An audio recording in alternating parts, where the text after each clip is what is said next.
I want you to picture this. Okay, paint the scene for me. You are a guest at a highly exclusive, incredibly upper crust Victorian dinner party. Oh, a scene of absolute refinement, right? The table is impeccably set. Crystal glasses are gleaming. The candles are lit. And you look down at your place setting, and flanking your porcelain plate are no fewer than 16 distinct utensils. Wow.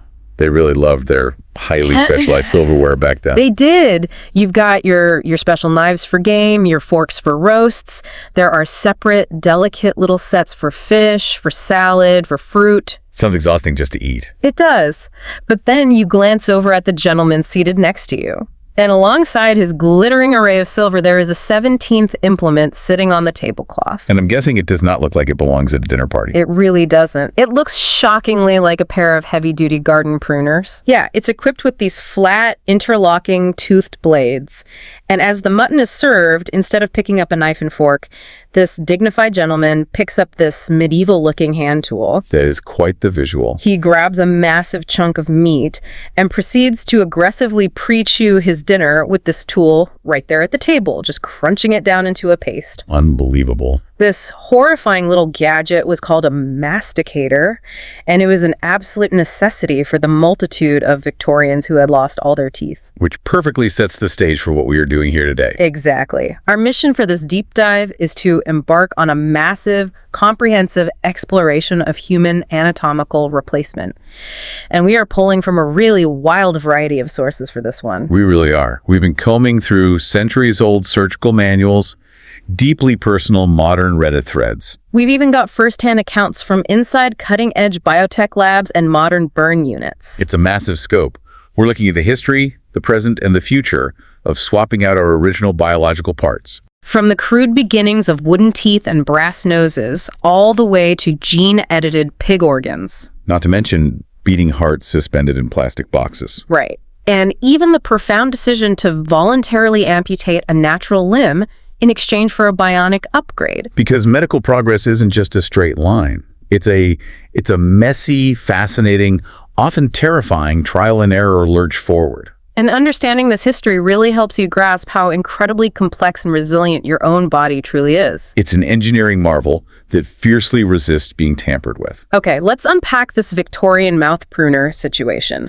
Because you might be wondering, why on earth would a wealthy Victorian use a hand tool at a fancy dinner party when dentures had already been around since the 1700s? It does seem counterintuitive. If you have the money for false teeth, why crush your food with garden pruners? Well, here's where it gets really interesting. They actually used both. Because early dentures were functionally useless for eating. They were purely ornamental. Exactly. They were essentially a wig for the mouth. So a polite dinner guest would actually use their masticator in the privacy of their own dressing room before the party. They'd process their food into a swallowable state, eat it in secret, and then pop their elegant, useless false teeth into their mouth. And then they would head down to the dining room, engage in witty banter, and proceed to sit there and eat absolutely nothing off their actual plate. The real culprit here was the fastening system. You couldn't eat because the mechanics of early dentures were incredibly primitive and, frankly, cruel. What's fascinating here is the sheer brutality of early dentistry. Some people wore what were known as floating teeth. These were suspended inside the mouth on a system described as an earring principle. Wait, like an actual earring? Did it go through the tissue? Literally piercing the gums. They would tie or anchor the false teeth directly into the soft tissue. That sounds like a constant localized infection just waiting to happen. It was agonizing. But moderately less brutal and infinitely more frustrating were spring-loaded dentures. George Washington is the most famous sufferer of these. Right, the classic wooden teeth myth. Which were actually made of ivory, lead, and sometimes teeth pulled from other humans or animals. But the mechanism is what's important here. His uppers and lowers were united by stiff wire coils at the back of the jaw. Like the hinges on a mousetrap. Very similar. So to keep him in his mouth, Washington had to constantly exert mild, sustained jaw pressure to fight the springs. The springs were perpetually trying to pop open and eject the teeth straight out of his face. Which totally explains why he looks so utterly miserable and grimly tight-lipped in all his later portraits. He wasn't just being stoic for the painter, he was actively wrestling his own teeth. If he relaxed his jaw for a single second, his teeth would come flying out. Man. But even as technology progressed into the 20th century, the cultural attitude toward replacing our bodies took some very dark, very weird turns. While researching this deep dive, I found this massive Reddit thread uncovering a practice that peaked between the 1940s and the 1960s. The matrimonial dentures phenomenon. It blew my mind. People in their teens and 20s were having every single one of their perfectly healthy teeth pulled out as a coming-of-age present, or a wedding gift. It sounds barbaric to modern ears, but we have to understand the tragic allure of what people believed was progress at the time. Dental hygiene was poor back then, right? Fluoridation wasn't really a widespread thing. Exactly. People just assumed their teeth would inevitably rot. They associated natural teeth with immense pain and endless crippling dental bills. So pulling them out was seen as a preemptive strike. It was viewed as an economic investment. Yeah. The mistaken belief was that these new fabricated plastic and porcelain dentures would function perfectly and permanently. They viewed dentures as a superior technological upgrade to natural, fallible teeth. Paul McCartney even mentioned in an interview that his own father suggested he have all his teeth pulled at age 21 just to get it over with. Which is terrifying when you understand the biology they were ignoring. What they didn't realize, tragically, was the biological reality of bone resorption. Can you explain how that works? Why does the bone care if the teeth are there or not? Your jawbone requires constant mechanical stimulation to maintain its density. Every time you bite down with a natural tooth, the root sends a pressure signal deep into the jawbone. That signal tells the specialized cells, the osteoblasts, to keep building and maintaining the bone tissue. It's a use it or lose it system. Exactly. Without the roots of natural teeth to stimulate the jawbone, the bone slowly begins to melt away. The body reabsorbs the calcium. Those teenagers who had their teeth pulled would spend the rest of their lives needing new dentures every 5 to 10 years. Because their gums were shrinking. Because their actual facial skeleton was shrinking from the inside out. Their lower jaw would become fragile and thin, completely altering their facial structure over time. So, what does this all mean? It's a brutal reminder for us that the body isn't just a machine you can swap parts out of without consequences. The body is an ecosystem. You remove one element, and the surrounding structures collapse. And this brings us to another highly visible exterior illusion from history, the replacement nose. We absolutely have to talk about the 16th century Danish astronomer Tycho Brahe. He is a legendary figure in astronomy, perhaps equally famous for his temper. This guy was an undeniable genius, charting the stars before telescopes even existed. But as a university student, he got into a furious argument at a professor's house. And it wasn't over a woman or money, it was over a mathematical formula. With his own third cousin, Manderup Parsberg. Yes. They decided to settle this math dispute the old-fashioned way, with a late-night sword duel in the dark, and a swipe of a rapier cleanly chopped off the bridge in the better part of Brahe's nose, leaving him severely disfigured in an era where appearance was heavily tied to social standing. For the rest of his life, he wore a replacement piece. It's often rumored to be silver or gold, but historians believe his everyday nose was made of brass, painted to match his skin tone. But it was heavy, and it didn't stay on very well. Gravity is the absolute enemy of the metal nose. He actually had to carry around a little box of adhesive paste, constantly gluing his face back together in public, just dabbing paste on his brass nose mid-conversation to keep it from sliding into his soup. What's fascinating here is how the quest to replace the nose perfectly parallels the quest to replace teeth. It was fundamentally an engineering problem. You have to find a material that looks right and a fastening system that holds it in place. And by 1894, an army surgeon named Frank Teddemore thought he had cracked the code. Teddemore moved away from heavy metals. He invented prosthetic noses made of celluloid plastic. It was lightweight, could be molded perfectly, and it could be tinted. But how did he fix the gravity issue? Brahe's glue was terrible. Teddemore had a brilliant, slightly comical solution. To keep them firmly on the face, he attached the celluloid nose directly to a pair of custom-made spectacles. Well, like those novelty glasses. Precisely. And to hide the visible seam where the fake plastic nose met the patient's upper lip, he attached a lush, fake mustache to the bottom of the nose.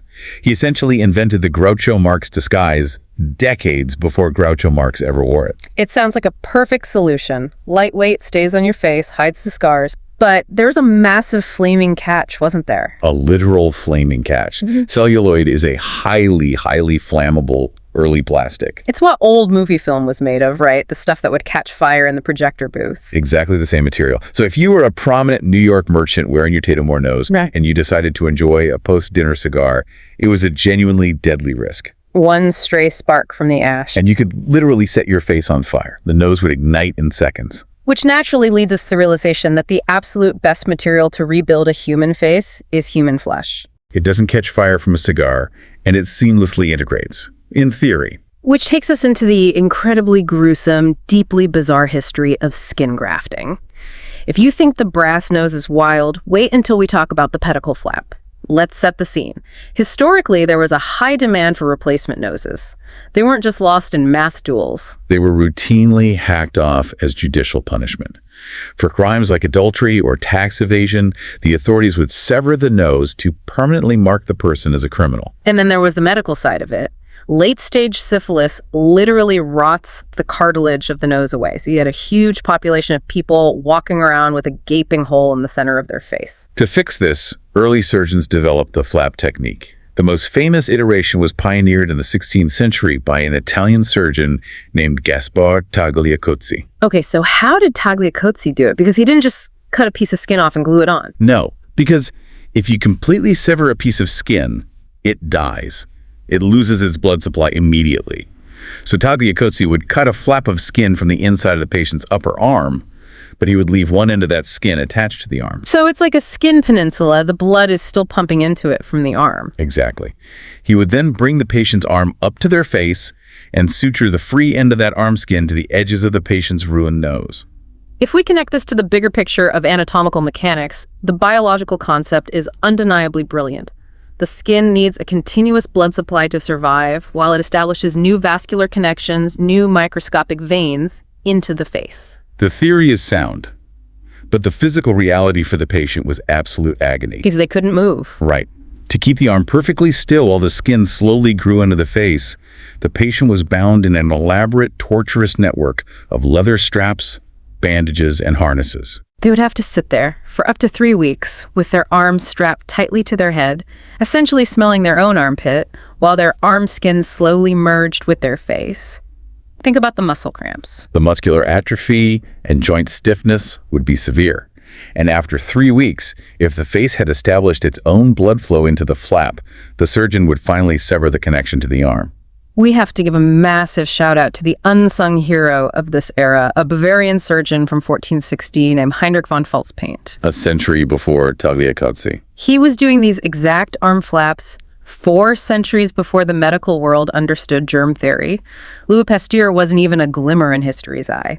Yet, von Falzpaint practiced extreme hygiene. He was remarkably observant about infection. He wrote a surgical manual with the absolute most incredible title I have ever heard. It translates to How to Make a New Nose for Someone, which is off entirely, and the dog has eaten it. A highly specific yet apparently necessary title for the time. And in this manual, he advised surgeons to vigorously wash their hands, to use freshly boiled clean cloths, and crucially, to guard against breathing directly into the patient's open wound. He didn't know about bacteria, but he knew breath caused rot.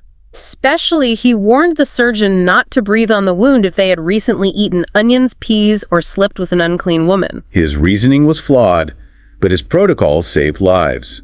But even with good hygiene, the arm flap left terrible, disfiguring scars on the patient's donor arm. It was a massive trade-off. Some 19th century surgeons began asking a seemingly logical question: why scar the patient at all? Why not use someone else's skin? But since very few humans are willing to spend 3 weeks strapped arm to face with a total stranger, surgeons turned to the barnyard. This inaugurated the era known as zoografting, using animal tissue on humans. And it went exactly as terribly as you might imagine. In 1868, the highly esteemed French surgeon Charles Sedillot tried to graft skin from a dog onto a human patient. A dog flap. But he didn't pick a docile lapdog. For some inexplicable, deeply misguided reason, he chose a Great Dane. An animal not known for sitting perfectly still for 3 weeks. It failed miserably. The massive dog wouldn't stop moving, tearing the delicate sutures right onto the patient's face. Later, an American surgeon in Chicago learned from that mistake. He used a sheep, which is a much calmer, more docile animal. It stayed still, but the biological rejection was still absolute. But my absolute favorite story from this era, in the darkest way possible, is the unnamed New York surgeon in 1938. He tried to use a pig for a pedicle flap. Pigs are anatomically closer to humans, so the thought process was slightly better. He strapped the live pig to the patient, But he quickly discovered a terrifying fact of mammalian anatomy that humans lack. Pigs possess a massive, thin sheet of muscle just under their skin called the panniculus carnosus. It's the same muscle that allows horses to rapidly twitch their skin when a fly lands on them. Exactly. Well, the pig woke up, felt the sutures, decided the attached human was a very large, very annoying fly, and just violently flexed its panniculus carnosus. It violently twitched the patient right off its body. It's an absurd image, but it highlights the immense desperation of the medical field at the time. Eventually, surgeons realized that skin grafts didn't actually need to remain attached to their original blood supply to work. They didn't need the pedicle flap anymore. Right. They discovered they could use free flaps, pieces of skin cut entirely away from the donor. This changed everything because you no longer had to strap the animal to the patient. This led to a massive boom in zoografting, specifically using very young animals. The medical theory was that the developmental power of youth would speed up the healing process. Surgeons were eagerly flaying young chickens, puppies, kittens, and applying their skins to human wounds. And during World War I, this culminated in the massive use of frog skin grafts to treat soldiers with terrible shrapnel burns. Because frogs were plentiful, their skin was thin, and it was easy to harvest. They called it Frankenskin. The newspapers absolutely loved it. I found a real headline from the era that read, "Frog skin, used in effort to keep Texas woman from croaking." The media has never been above a terrible pun. But here is the craziest part. Some doctors actually thought this cross-species grafting worked permanently. In 1884, a serious medical theory was published suggesting that the healing process was actually a form of crossbreed sexual reproduction. They believed the human skin cells and the frog skin cells were mating. Yes, they thought they were fusing together to create a hybrid epidermal cell to cover the wound. Which is, of course, scientifically absurd on every level. Your immune system's primary job is to relentlessly attack and destroy the cells of another species. It will even destroy the cells of another human. So if the immune system is that aggressive, this raises an important question. Why did those 19th century doctors enthusiastically report in medical journals that the frog and puppy skin was taking and healing the patients? Were they just lying? They weren't lying. They were observing a temporary illusion caused by the physiological trauma of severe burns. When a human body suffers a massive burn, the immune system is severely systemically suppressed. It's too overwhelmed dealing with the massive tissue damage to mount a defense against foreign cells. Exactly, it drops its guard. Because of this suppression, a piece of foreign tissue, whether it's cut from a pig, a human cadaver, or a frog, is not immediately flagged as an invader. The body just sees it as a much-needed biological band-aid. More than that, the body actually accepts it and begins to grow its own microscopic capillaries into the frog skin. For a few days, or sometimes a few weeks in the case of human cadaver skin, the graft functions perfectly. It seals in moisture and keeps bacteria out. But it also is just a temporary biological dressing. The clock is ticking. Once the patient stabilizes and their immune system boots back up, it will recognize the foreign DNA and violently reject the graft, sloughing it off. So to understand how we actually solve this problem today, we have to step out of the Victorian era and inside the modern Mass General burn unit in Boston. Imagine the scene. You walk into the operating room and the temperature is cranked up to a sweltering 105 degrees. It feels like a sauna. Because burn victims have literally lost their natural coats. Without skin to regulate their temperature, they will rapidly freeze in a normal air-conditioned hospital room. We are standing in this sweltering room with Dr. Jeremy Governman. He's a premier burn surgeon. He's taking a piece of the patient's own healthy skin, this is called an autograft, to cover a severe burn on their chest. But he doesn't just cut a thick chunk off their thigh. That would just create a second, equally deep wound. Right. Instead, he uses a specialized medical tool called a dermatome. It looks and sounds like a high-powered surgical cheese slicer. He uses it to plane the healthy skin down so it's incredibly microscopically thin, only 1/3 of a millimeter thick. When it comes off, it looks like a piece of translucent wet tissue paper or a postage stamp. And the reason it must be shaved so dangerously thin is due to a fluid dynamics process called osmotic imbibition. This is a crucial concept in plastic surgery. When Government lays that thin skin graft onto the burn wound, there are no blood vessels connecting them yet. So how does the skin survive? Why doesn't it just die immediately? Before the body has time to grow new blood vessels up into the grafted skin, those skin cells must survive by literally drinking ambient plasma directly through their cell membranes. They absorb the nutrient-rich fluid seeping from the wound bed below. Like a dry sponge soaking up spilled water on a counter? Exactly. That absorption is osmotic imbibition. If government cut the graft even a fraction of a millimeter thicker, the fluid wouldn't be able to penetrate all the way to the top layer. The cells on the surface would starve and die before the new blood supply could eventually reach them. Okay, let's unpack this. That works great if you have a small burn. You take skin from your thigh, shave it thin, put it on your arm. But what if you have third-degree burns over 90% of your body? You don't have enough of your own unburned skin left to shave off. That is the ultimate crisis in a burn unit. That's when government has to reach for the temporary options to buy the patient time. He has to use the modern equivalents of the frog skin. Right. He can use an allograft, which is skin harvested from a human cadaver, or he can use a xenograft, which is animal skin, usually pig. And when you look into how hospitals source this stuff, the commercial market for these skin substitutes is an absolute unregulated Wild West. It is a massive, highly lucrative, multi-billion-dollar industry. There are over 70 different skin substitutes on the market right now fighting for hospital contracts. Dr. Government showed us the catalog. He can use a simple silver-infused antibacterial foam bandage to cover a wound. That foam costs about $10. Or a sales rep can convince him to use a specialized biological graft made from Icelandic cod skin. Fish skin. Fish skin. And that costs $1,000 for a small patch. There are biotech companies heavily pushing products made from freeze-dried human placentas. They even have grafts derived from the foreskins of circumcised babies. The sales pitches for these biological products sound incredibly advanced, promising faster healing and less scarring. But do they actually work better than a $10 sponge? That's the controversial part. Yeah. Government admits that despite the massive price tags, the medical field doesn't actually possess hard, peer-reviewed data proving that a $1,000 fish skin heals a deep burn any better than a cheap foam dressing, good infection control, and time. It's a lot of marketing outstripping the science. However, there is legitimate, genuinely cutting-edge hope on the horizon that isn't just marketing. You're talking about the bioengineering approach. Yes. A Swiss company called Cutis is developing a product called de novo skin, and the story of how they use it sounds like literal science fiction. In a recent compassionate use case, they had a child with catastrophic 90% burns. A child with almost no donor skin left. The doctors took a tiny biopsy the size of a postage stamp of the child's remaining unburned skin.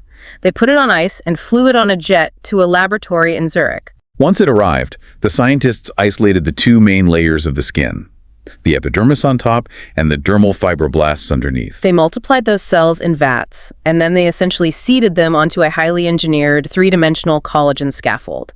They baked it in a bioreactor, and a month later, they flew a massive, full-thickness patch of the child's own lab-grown skin back to Boston. Because it's grown from the child's own DNA, the immune system won't reject it. It is a permanent fix. That is just breathtaking. But we can't talk about the miracles of burn surgery without talking about the agonizing reality of recovery. The survival of the initial trauma is just the beginning of a lifelong battle. When you suffer a full third-degree burn, the generative cells deep in your skin, the cells responsible for creating new skin, are completely destroyed. The skin simply cannot regenerate from the bottom up anymore. It leaves a biological void. Instead, the body tries to close that void by aggressively pulling the edges of the unburned skin together. Imagine pulling the drawstring tightly on a pair of sweatpants. The skin cinches up. This physiological process is called contracture. And it causes horrific, crippling disfigurement. To understand the human cost of this biological mechanism, we have to look at the deeply moving story of Diana Tenney. Her story is a profound look at the psychological weight of anatomical replacement. On a beautiful, sunny March day, Diana was on her patio trying to light some damp green branches in a chiminea using a bottle of lighter fluid. The fire wasn't catching. Her husband, Jerry, brought out a small gas can to help. A very common, yet incredibly dangerous backyard scenario. The ambient fumes from the gas can ignited in a flash, and because Diana had been sunbathing earlier, she was covered in suntan oil. Which is petroleum-based. She essentially became a human wick. She was engulfed in flames for 7 agonizing minutes before the fire department could extinguish her. She suffered third-degree burns over 90% of her body. The sheer trauma to her system is almost impossible to quantify. Just sitting across from her at a restaurant, hearing her quietly tell this story, it's a wallop to the chest. She spent months in a medically induced coma in the burn unit. Floating in that liminal space between life and death. And when she finally woke up, her life became a brutal, unrelenting cycle of surgery and painful physical therapy. Because of the aggressive contractures, the burned, grafted skin on her neck was shrinking. It was literally pulling her chin down, fusing it into her chest. She couldn't look up. She couldn't turn her head. Dr. Governman had to perform 8 separate major surgeries just to release the tension on her neck. And the surgical math of this process is horrifying. Because she had so little healthy skin left to harvest from. Right. To patch the gaps created by releasing her neck, Governman had to reuse the exact same unburned donor sites on her body.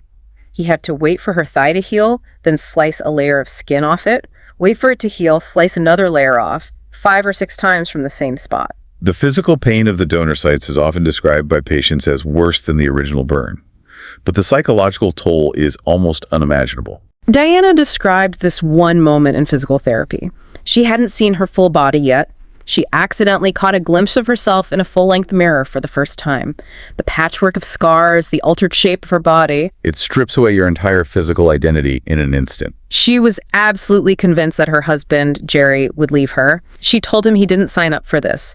But Jerry's response is just this beautiful bedrock testament to the resilience of the human spirit.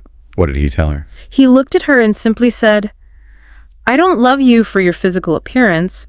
Are you still you? Because if you are still you, then I still love you." That is incredibly powerful. And today, looking at her, despite the visible patchwork of grafts on her arms and neck, she radiates this profound, grounded confidence. She has such an undeniable presence. It perfectly grounds the science we were discussing. It reminds us that while we're talking about manipulating the body's mechanical outer shell, the consciousness inhabiting it, the spirit, is what truly endures. So we've covered the exterior illusions, the skin, the teeth, the noses. Now we're diving deep inside the body. It's amazing how much trauma the outside of our body can take and how we can patch it with fish skin or lab-grown cells. But the skin's primary job is to protect what's underneath. When those internal engines fail, we can't just slap a bandage on them. Which brings us to a wildly different biological problem, the global organ shortage, and a very unexpected solution waiting in the pig farms of Sichuan, China. It is a massive pivot, but absolutely vital to the future of medicine. Let's travel to Sichuan. This is a place where you can walk down a hyper-modern street, look up, and see massive, incredibly realistic 3D panda billboards projecting out of skyscrapers. But more importantly for our story, the Sichuan province is the land of 150,000 commercial pig farms. China is positioning itself at the absolute forefront of a medical revolution aimed at solving the organ shortage. And they're doing it with pigs. The context for China's intense focus on this is really important, right? It's rooted in deep cultural and historical realities. Extremely deep.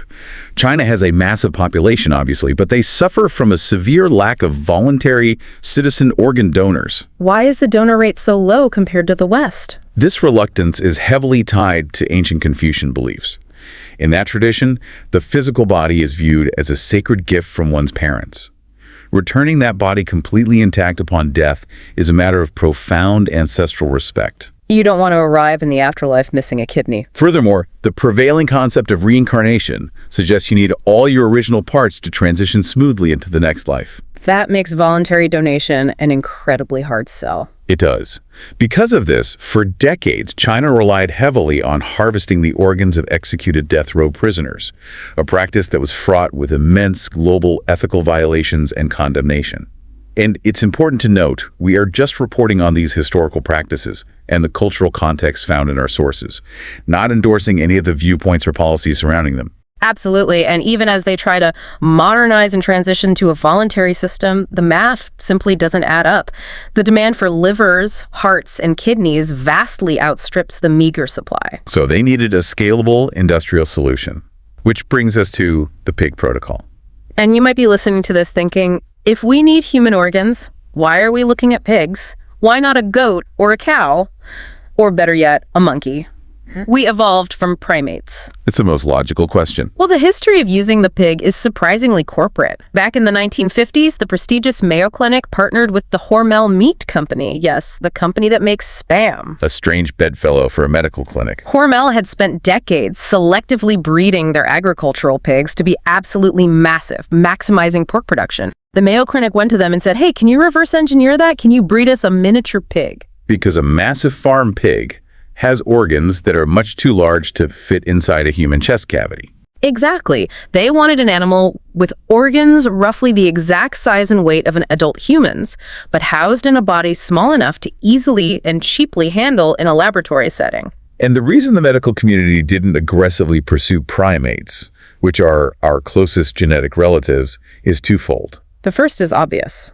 Yes, the ethical barrier of experimenting on breeding and harvesting from highly intelligent apes is significantly higher, both legally and culturally. But the second reason is pure biology, right? More specifically, virology. Because primates are so genetically similar to humans, they share too many of our diseases.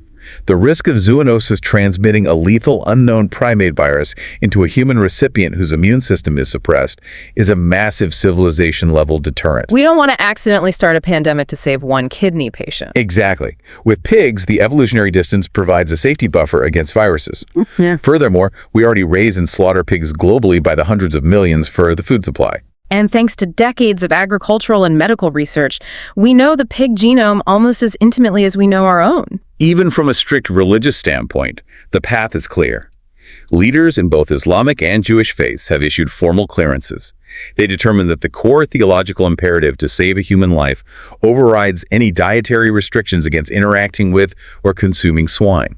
So pigs are the absolute perfect candidate, but here's the roadblock. You can't just take a regular farm-raised miniature pig's kidney, sew it into a human, and call it a day. If you do, the human body reacts with terrifying speed. The human immune system acts like a biological border patrol, and it instantly recognizes a specific sugar molecule, a protein on the surface of the pig cells, called alpha-gal. Humans do not naturally possess alpha-gal. So when the human blood hits that pig organ, the alpha-gal acts like a blaring, flashing red siren of foreign invasion. It triggers a violent immune response called hyperacute rejection. It is brutal to witness.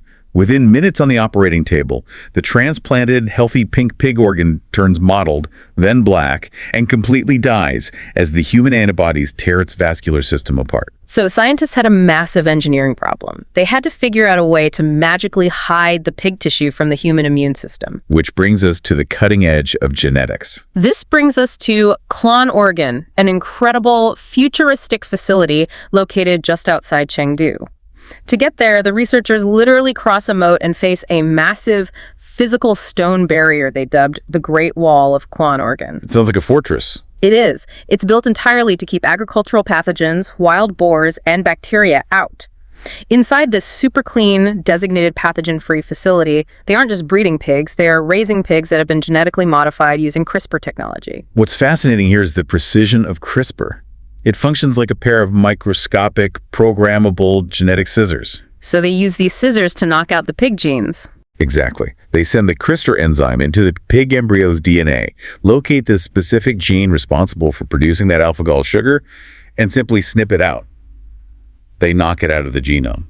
So when that pig grows up, its organs are practically invisible to the human immune system's first wave of defense.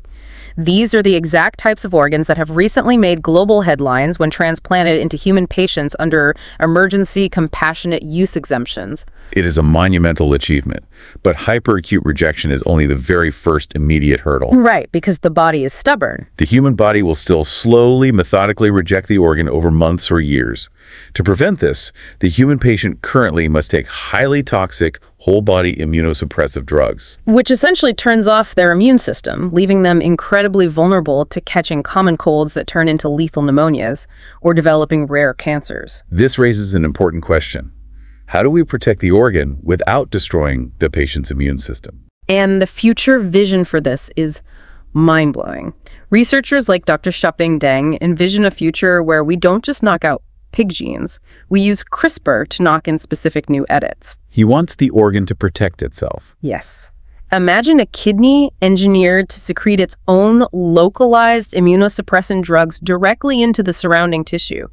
It creates a tiny, invisible force field of immune suppression just around the kidney itself.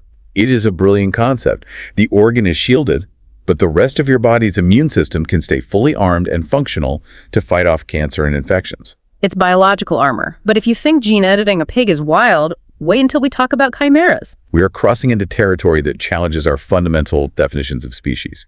A chimera is a creature from ancient Greek mythology, right? A monster made of a lion, a goat, and a snake. But today, chimerism is very real, peer-reviewed science. How are they achieving this in the lab? Researchers are using CRISPR on a microscopic single-cell pig embryo. But instead of just knocking out the alpha-gal sugar, they completely delete the specific genes responsible for growing a pancreas or a kidney. They create a developmental void. Exactly. They create an empty niche in the pig's biological blueprint. Then they take human stem cells, pluripotent cells that can turn into any organ, and inject them into that pig embryo. Because there is no pig kidney competing for space in the blueprint, the human stem cells sense the empty niche and take it over. The profound implication here is that the pig grows up normally, but it possesses a fully human kidney inside its body. And not just a generic human kidney. If they use your specific skin cells, reverted into stem cells, the pig grows an organ that is a perfect, flawless genetic match to you. It is the ultimate personal pig. You could have a backup heart growing on a farm in Chengdu. But this raises an incredibly thorny ethical question, one that regulatory bodies are deeply struggling with. Because biology is messy and unpredictable. Precisely. Those injected human stem cells are instructed to become a kidney.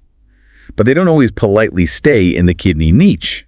They are stem cells. They can migrate through the developing embryo. What happens if human cells migrate into the pig's developing central nervous system? That is the nightmare scenario for ethicists. If human neurons begin integrating into the pig's brain, at what threshold of human brain cells does a pig stop being a piece of agricultural property and start deserving human rights? If the pig looks up at you with human consciousness, it's a terrifying ethical minefield that we are currently sprinting toward. It is, which is why some researchers are looking for elegant workarounds that avoid the chimera ethics entirely. And that brings us to Yu Wang. She is a brilliant researcher tackling type 1 diabetes. Type 1 diabetes is a disease where the patient's own immune system mistakenly attacks and destroys the pancreas's islet cells, which are the cells that produce insulin to regulate blood sugar. So instead of trying to gene edit a pig to grow a human pancreas, Wang takes a radically simpler approach. She just harvests raw, completely unedited islet cells from a normal pig. But if she injects those into a human, the alpha-gal response will destroy them instantly. Right. So before she puts them in a primate model, she wraps those microscopic pig cells in tiny, highly engineered polymer capsules. It is an elegant mechanical solution to a brutally complex biological problem. It's all about the size of the holes in the mesh. The polymer capsule is engineered with microscopic pores of a very specific, mathematically precise size. The pores must be large enough to allow ambient oxygen and nutrients to flow in, keeping the big cells alive and happy. And large enough to allow the life-saving insulin that the pig cells secrete to easily flow out into the patient's bloodstream. But here's the genius part. The holes are just slightly too small for the patient's massive aggressive immune cells, like T cells or macrophages, to squeeze through. The polymer capsule acts as an impenetrable bouncer at a nightclub. The tiny nutrients get in, but the big, muscular immune cells are stuck outside. The pig cells are completely hidden from the immune system. They can sit in the patient's body for years, secreting insulin, requiring absolutely no genetic editing, and no toxic immunosuppressant drugs for the patient. It represents a massive, paradigm-shifting leap for the treatment of diabetes. No pumps, no daily shots, just a microscopic pig pancreas hiding in a plastic cage inside your abdomen. Okay, we are moving from the microscopic cellular level to the dramatically macroscopic. Let's talk about the heart, specifically a beating heart suspended in midair inside a plastic box. The holy grail of organ preservation. We visited the Extracorporeal Life Support Lab, or ECLS, at the University of Michigan. It's run by the legendary Dr. Bob Bartlett. And stepping into this lab is like walking onto the set of a tense sci-fi horror movie. The atmosphere is incredibly intense. We stood there and watched a surgeon, Dr. Wyeth Alexander, operate on a sedated pig. He is carefully removing the heart. And as he's cutting the final vessels loose, disconnecting it from the body's natural pacemaker signals, the heart suddenly goes into a state of fibrillation. Fibrillation is chaos. Yes. The millions of muscle cells in the heart stop beating in synchronized rhythm and start firing randomly on their own. Wyeth called it a Lord of the Flies situation. The cells just go completely rogue, making their own rules. The heart stops pumping and just sits there in his hands, quivering like a bag of worms. And in a living human body, that fibrillation is Instantly lethal. Right, because the heart is just vibrating, squeezing against nothing, pumping absolutely no blood to the brain. Exactly. So how do they fix it on the table to save the organ? This is the wildest part. The surgeon literally takes his index finger and aggressively flicks the quivering heart muscle. A mechanical shock. It's the highly advanced medical equivalent of smacking an old television set to fix the static.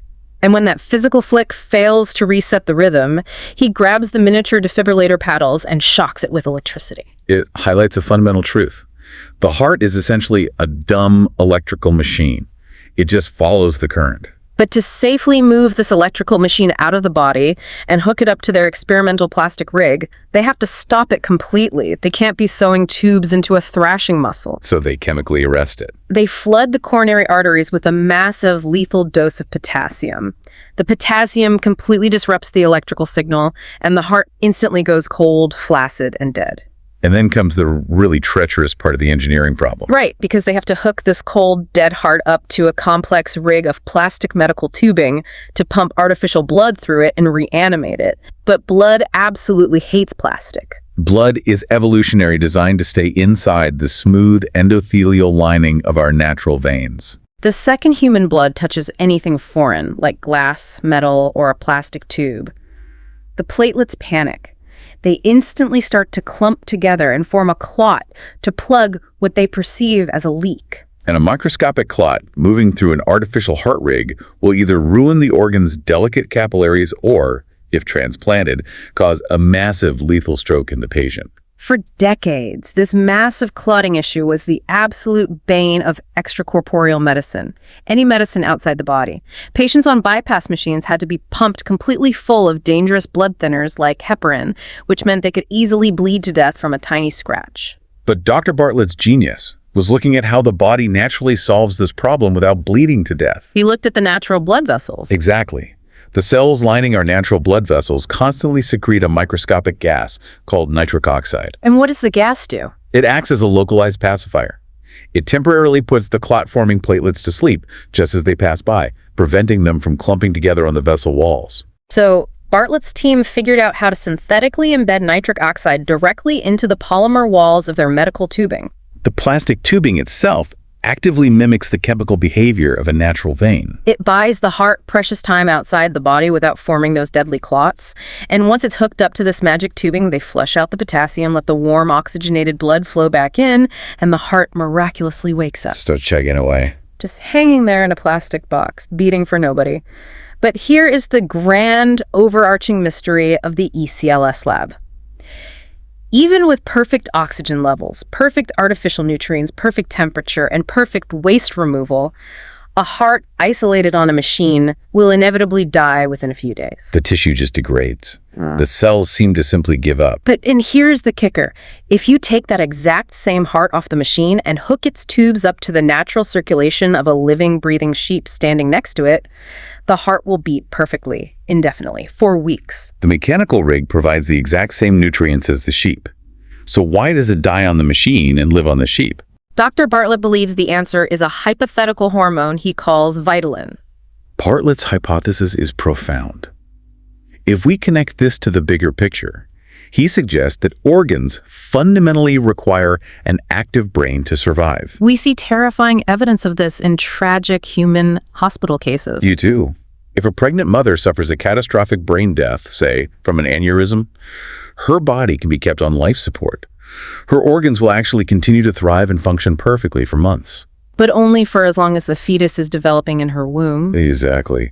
The moment the baby is delivered via C-section, taking its developing active brain out of her circulatory system, the mother's organs rapidly and uniformly fail, regardless of the ventilators and machines still pumping her blood. Bartlett believes the brain, either the mother's or the fetus's, secretes vitalin. He thinks it's an undiscovered master command hormone that constantly circulates in the blood, telling the organs, stay alive, we still need you, keep working. Without that chemical signal from a brain, the organs assume the host is dead, and they initiate cellular suicide, or apoptosis. We are definitely going to come back to that brain hormone at the end of the show because the philosophical implications are absolutely staggering.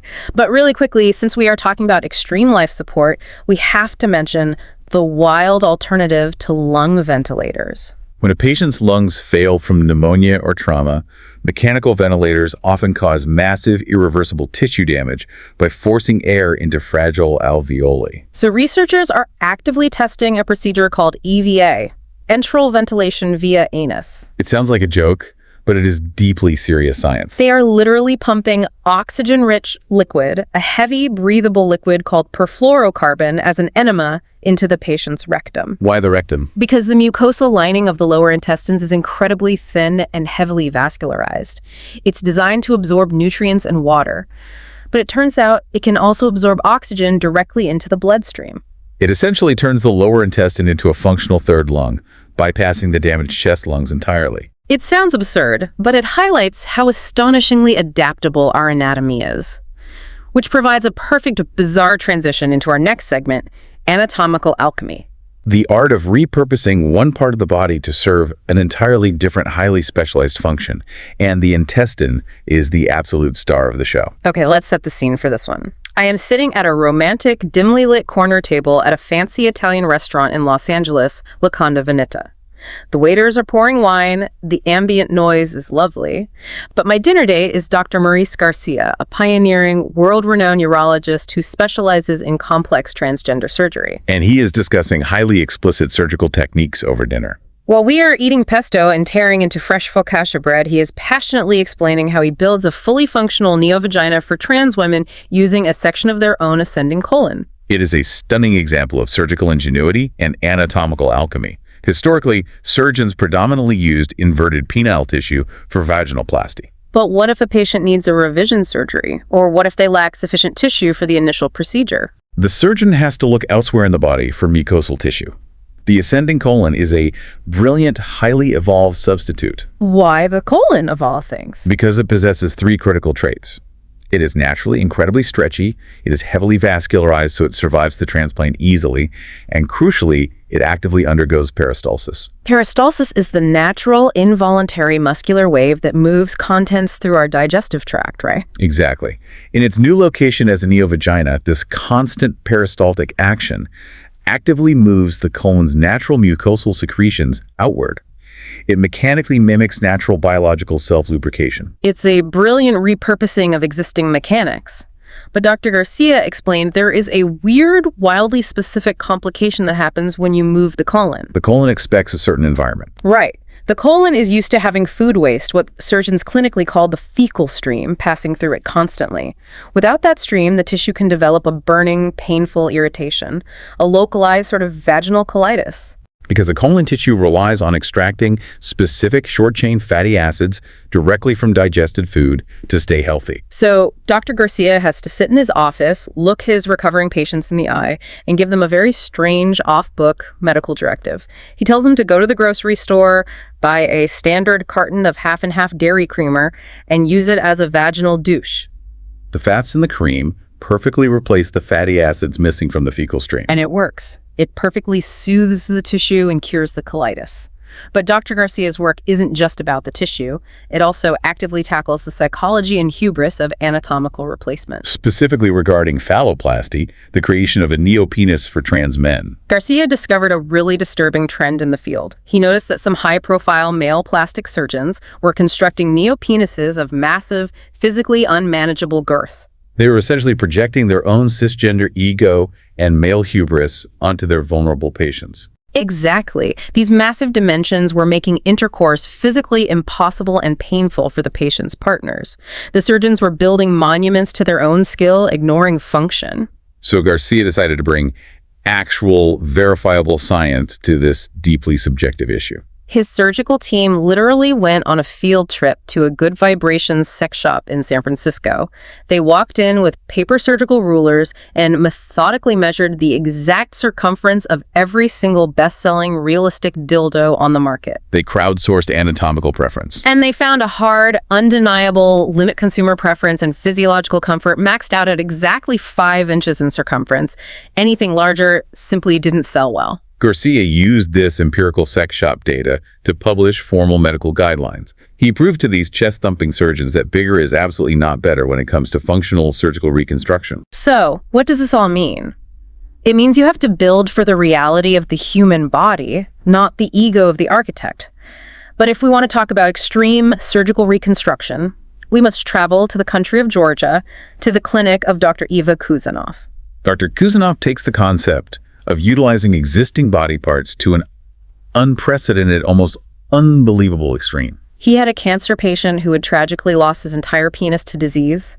Instead of using a standard flap of skin from the thigh and inserting a commercial synthetic plastic pump implant, which is the standard Caris, Dr. Kuzanoff looked at the patient's hand. he amputated the patient's own middle finger, complete with the bone, the internal tendons, the vascular bundle, and the knuckle joint, and transplanted it directly to the groin to serve as a functional penis. The vascular microsurgery required to connect a finger to the groin is breathtaking. It is the wildest thing. We literally looked at the post-op x-ray. It's a human being walking around with a literal penis bone, something many mammals have, but humans lack. And because the internal finger retains its natural knuckle joint, the functionality is completely unique. The patient can actually voluntarily bend his biological prosthesis at a 90-degree angle just to make it easier to put his trousers on in the morning. It is a breathtaking technical feat of autografting using your own tissue. However, it requires a broader context to understand why this is preferred over getting a part from a donor. Autografts avoid the immune system entirely. Exactly. While the finger transplant succeeds because it's your own DNA, the broader field of composite tissue allotransplantation, attaching a complex part like a face or a hand from a deceased donor, is actually cooling off rapidly. That's surprising. A decade ago, hand and full-face transplants were massive celebratory headline news. They were on the cover of every magazine. But today, they're increasingly rare and highly controversial. The reason is the human body's relentless, unyielding defense mechanisms. Because a hand isn't just skin, it's bone, marrow, muscle, blood vessels. It's a massive payload of foreign DNA. To keep a donor face or a donor hand from being violently rejected, the patient must take massive, crushing doses of immunosuppressant drugs every single day for the rest of their lives. The same drugs the kidney patients take. But often in higher doses. Over time, the toxic toll of these drugs on the patient's overall system is devastating. These patients develop rare lymphomas, massive systemic infections, and total kidney failure. They trade a missing hand for a failing kidney. Surgeons are having a sobering realization. These complex transplants were originally championed as life-enhancing surgeries, but in the long run, the requisite drugs make them dangerously life-threatening.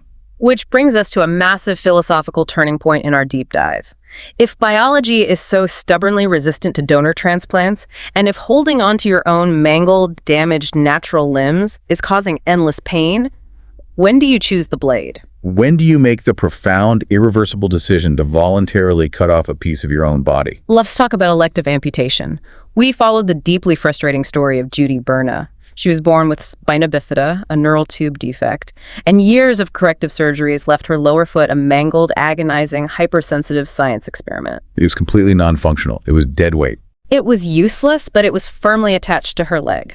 And for decades, she went to clinic after clinic, begging orthopedic surgeons to just cut it off so she could get a prosthetic and walk. They uniformly refused. They treated her like she was crazy. We even heard of a desperate ex-Marine in a similar situation who finally took a shotgun and shot his own damaged foot just to force an emergency surgeon's hand. This profound conflict stems from the core ethos of the medical profession. Drilled into surgeons from their first day of med school, the job is to save the tissue. Amputation is viewed as the ultimate medical defeat. A surgeon views amputation as a failure of their skill, a last resort when infection threatens the heart.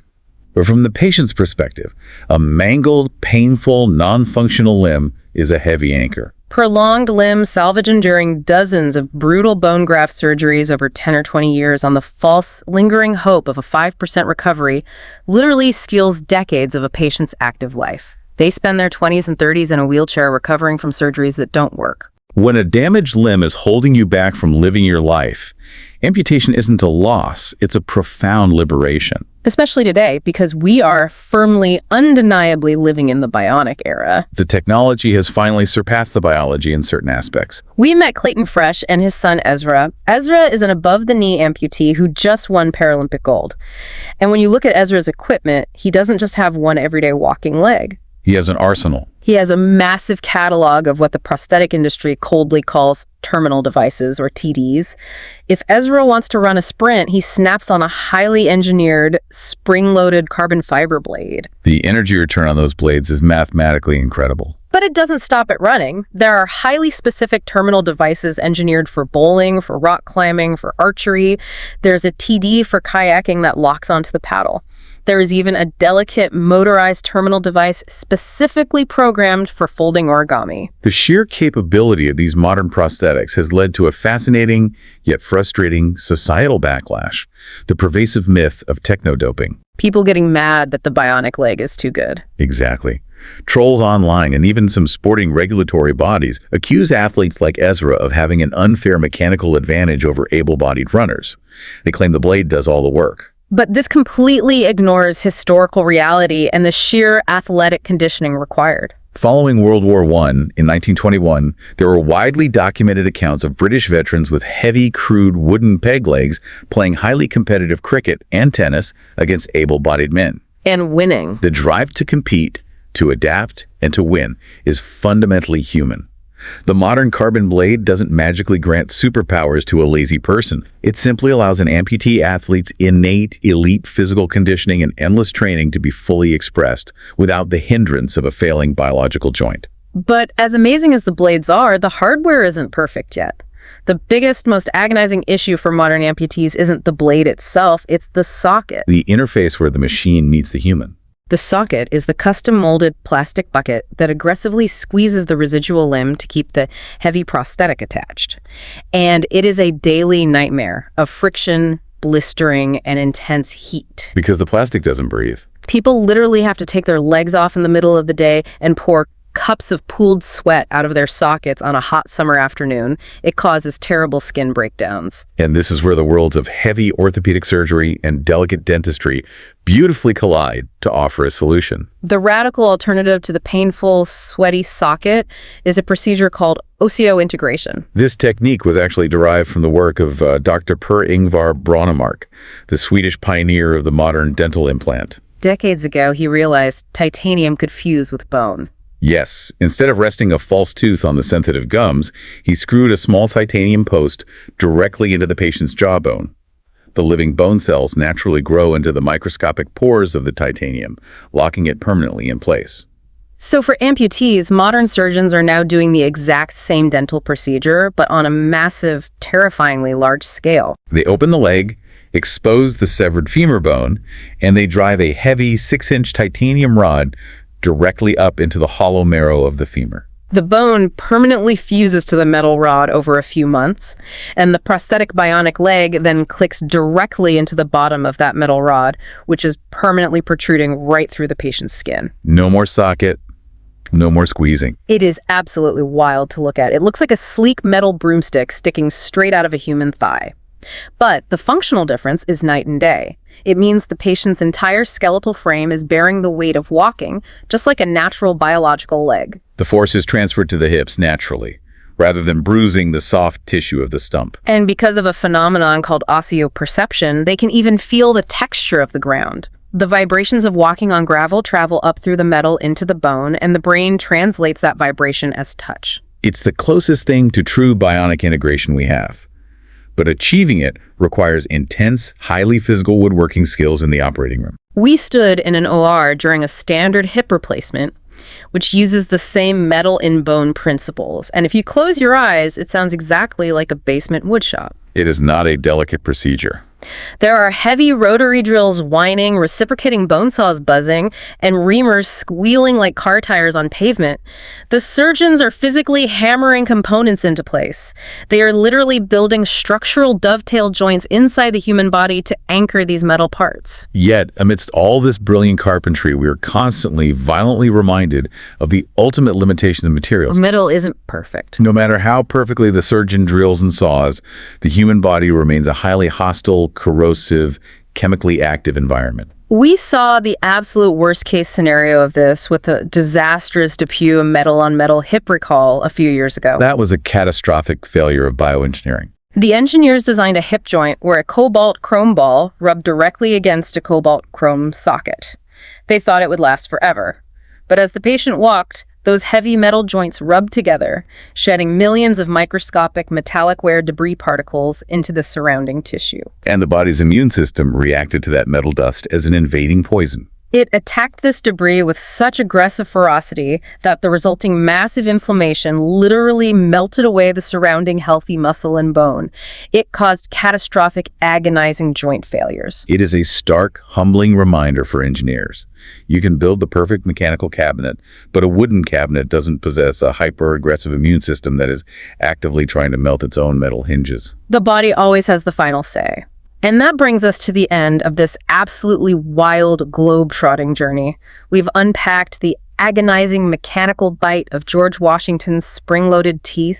We've cringed at the violent twitching of a pig's muscle grafted onto a human face. We marveled at the microscopic precision of lab-grown Swiss skin cells saving a child. We've explored the complex geopolitical reality of Sichuan pig farming for human kidneys, the sheer ingenuity of a colon repurposed into a functioning self-lubricating vagina, the shocking reality of a Georgian middle finger penis, And the liberating, life-changing power of a solid titanium rod drilled straight into a human femur. What a list. And what this massive synthesis reveals is that your body is a staggering, contradictory masterpiece of evolution. On one hand, it is fiercely, violently protective of its boundaries, fighting tooth and nail against anything it perceives as foreign. It will destroy a pig heart in minutes. Yet at the exact same time, it is astonishingly agreeable and willing to adapt when it is manipulated by brilliant engineering. Whether that's routing life-saving oxygen through the mucosal lining of the intestines or hiding functioning pig islet cells inside microscopic polymer cages. So as we wrap up this deep dive, we want to leave you with one final, lingering, beautifully unsettling thought to ponder. It's a concept that reframes everything we've discussed. We have spent this entire hour looking at the incredible, desperate lengths we go to replace the failing machinery of the body, the heart, the skin, the limbs. We treat the body like a car that needs new parts. But remember Dr. Bob Bartlett's theory from the ECLS lab, the Vinalin hypothesis. The idea that organs die outside the body because they are completely cut off from a master command hormone naturally secreted by the brain. Well, if that theory is fundamentally correct, maybe the organs aren't the true machine at all. What if your entire body, your reliably beating heart, your expanding lungs, your skin, your bionic limbs, is nothing more than a fleshy biological life support system, utterly and completely enslaved by your brain? The brain is the only true you. The rest is just a fleshy vehicle. And if we ever manage to isolate and synthesize that vitalin hormone in a lab, could we someday discard the fragile, failing vehicle entirely? Could we replace everything below the neck with a durable titanium and plastic machine, while the consciousness, the memories, the real you live on indefinitely in a glass jar, perfectly preserved, just sipping Vitalin? Let that marinate.